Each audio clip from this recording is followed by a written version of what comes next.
Lorsque l'hélicoptère de la gendarmerie s'approche enfin, les secouristes le savent. Il faut aller vite, la mer est agitée. Des vagues de plus de 2 mètres de haut, dans lesquelles il a sauté. Un plongeur saute. Il a sauté. Emporté par le courant à plus de 800 mètres des côtes, 17 baigneurs risquent la noyade. L'intervention est extrêmement périlleuse. À chaque fois, il faut équiper une personne, lui installer un harnais pour l'évacuer. Plusieurs allers-retours sont nécessaires pour sauver l'ensemble du groupe. Jules, 22 ans, fait partie des derniers à avoir été secouru. Il a passé près de 40 minutes, pris au piège dans l'eau. On a tous eu très peur parce qu'on s'est quand même dirigé furieusement vers des rochers.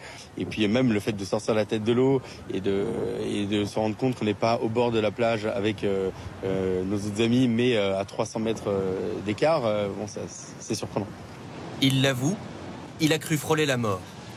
Tout comme Paul, 20 ans, secouru in extremis. Petite frayeur hier ? Ouais, j'ai eu peur.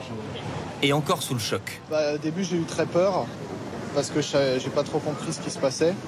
Alors on a appelé les sauveteurs, on a fait des gestes et ils sont très vite venus, ils nous ont donné des bouées pour qu'on puisse se reposer.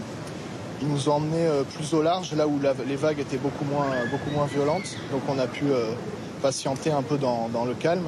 Au même moment, ses parents sont sur la plage. À chaque nouvel hélitreuillage, l'espoir de voir leur fils arriver. On les voit tous revenir un par un, on se dit mais le nôtre il n'y est pas quoi. Et donc on a attendu et c'était très stressant en fait. Peur qu'il soit noyé en fait, qu'il n'ait pas pu s'en sortir parce que dans les 17, il pouvait y être mais il pouvait être aussi au fond de l'eau. Il sera finalement secouru le dernier. Beaucoup de peur mais aucune victime grâce à l'intervention des secours.